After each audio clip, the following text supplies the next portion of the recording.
Hi, I am Anvesha Nandi and you are watching Taboo. Here I talk about all the things which we do but we never really accept. To begin with, the video is not edited, there's no retake, and I have got obstetrics to complete within the next 2 days, so I won't be speaking for too long. 2 days earlier, I made a video on how women were being stopped from entering temples because they menstruate and are perfectly healthy. Today I'm enraged again, and thus I make a video. Why am I enraged? Because social media decided to go crazy over Amir Khan saying that our country was intolerant. Before we start analyzing this, let us just go back to where religion comes from. Okay. First of all, this is entirely what I believe. It has got no statistical evidence, no scientific evidence, or no kind of evidence whatsoever. It's like what I think when I am lying in my bed and I don't get sleep. Okay. I feel that, first of all, I feel there is nothing called God.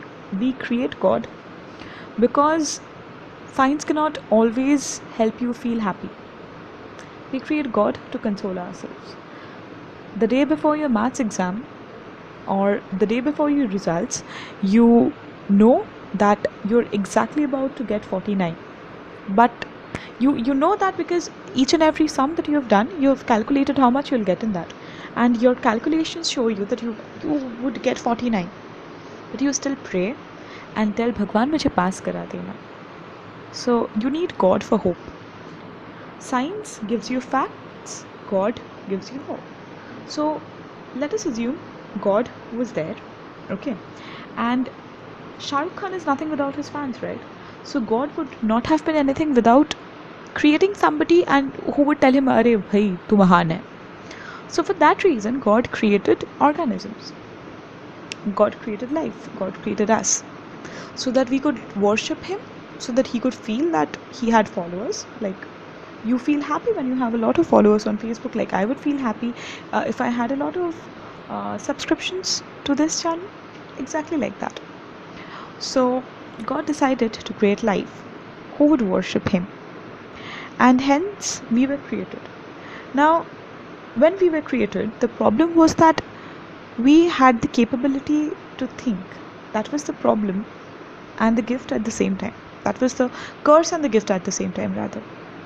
We had the ability to think, and some of us decided ki rather than just worshipping one God, why not worship this one God in different ways? There was no problem in that. Today, if I am Shah Rukh Khan's fan, I can worship him by watching his videos, I can worship him by having his poster in my room, or I can worship him by listening to his songs. It doesn't really matter in which manner I'm doing that, as long as I'm worshipping that thing. Right? So these people decided, let us have different ways to worship this God. No problem. Basically, they decided to open different brands. Like Myntra has Deepika Padukone, Jabong has Alia Bhatt. But both of them sell clothes. But both of them have different brand ambassadors. So they open different brands. Now, how do you run a brand? You have to have a unique selling point. And that unique selling point should not be similar to the unique selling point of the other brand. But the basic thing remains the same. You worship God. You use the teachings of God to inspire yourself, to give yourself hope, to be happy in life. That is the basic reason why religion was there in the first place.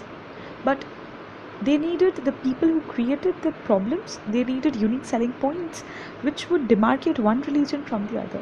So whatever was not allowed in one religion started to be allowed in the other. Okay.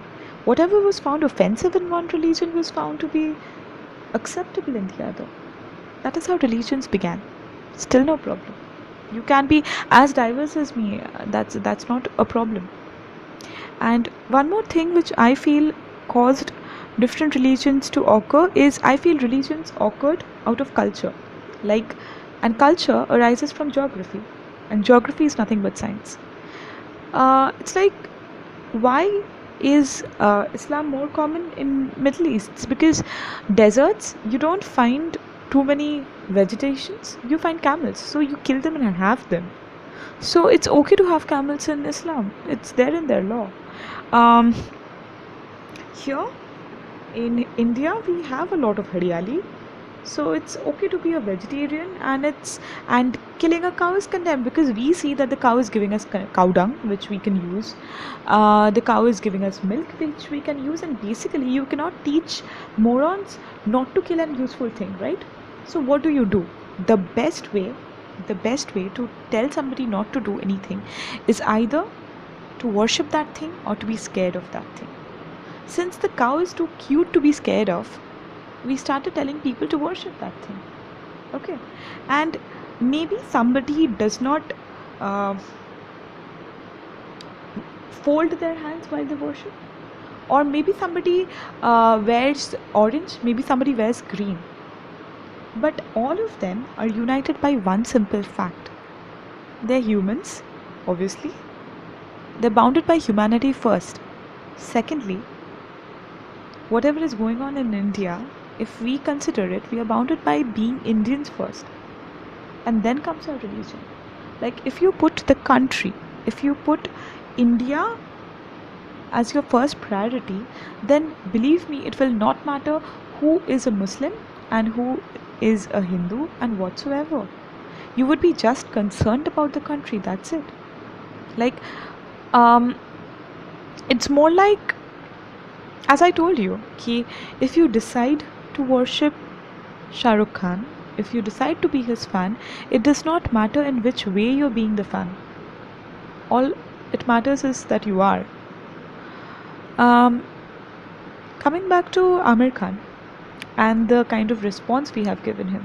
We have said, in a country where Sunny Leone can be protected, how can you expect Kiran Rao not to? We have said, आप love जिहाद कर रहे हो, हमने आपको दो शादी करने दी हमारी हिंदू बेटी के साथ, पाकिस्तान भाग जाओ. We have said, in a country where PK is celebrated, how can you call that intolerant? Pakistan bhag jao. We have said a lot of things, but all of them had the same solution: Pakistan bhag jao. Why? Because he's a Muslim. Like, being a Muslim means Pakistan bhag jao. Why are we so obsessed with promoting Pakistani tourism all of a sudden? I mean, why? After BJP government especially came into action, Pakistani tourism was something which was promoted a lot. Anything happens, Pakistan bhag jao. It's like Lalu and Nitish win an election together, Pakistan bhag jao.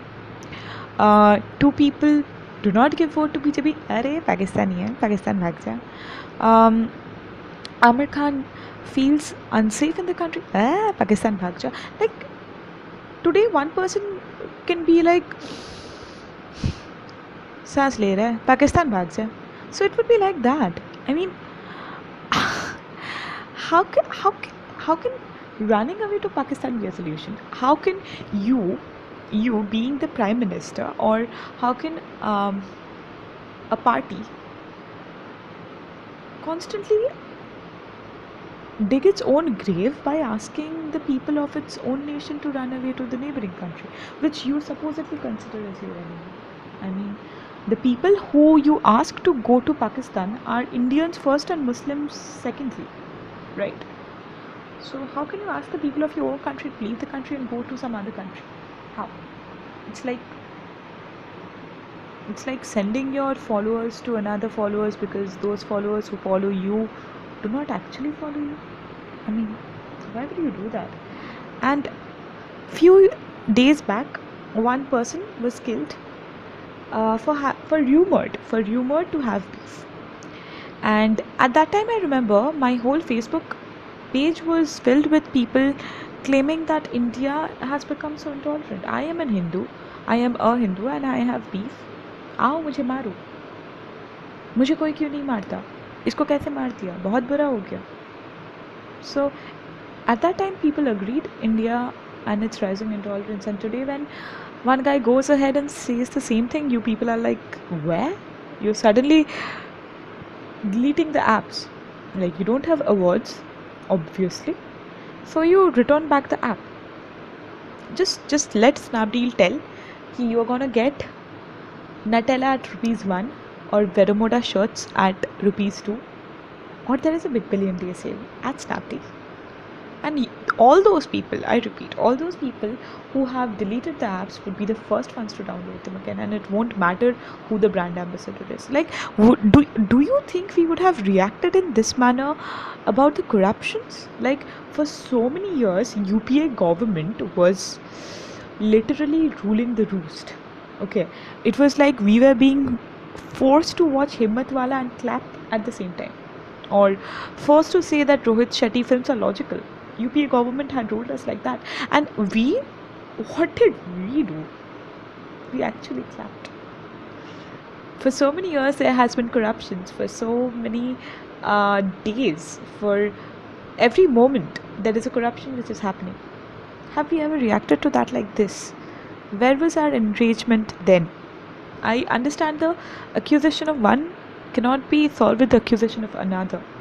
But all I'm suggesting is, if this anger lies in you, if you can create memes, and if you think that you can make a change, if you actually feel that your anger lies inside you, direct it in the right direction. The next time somebody says this person is different from you because he wears a cap or has a beard, then take out the anger. Next time a person says ki this person uses wine to play his god, we use Ganga Jal, then take out that anger. Next time somebody who is an Indian is asked to leave the country for exercising the freedom of speech, then yes, then show this anger, not otherwise.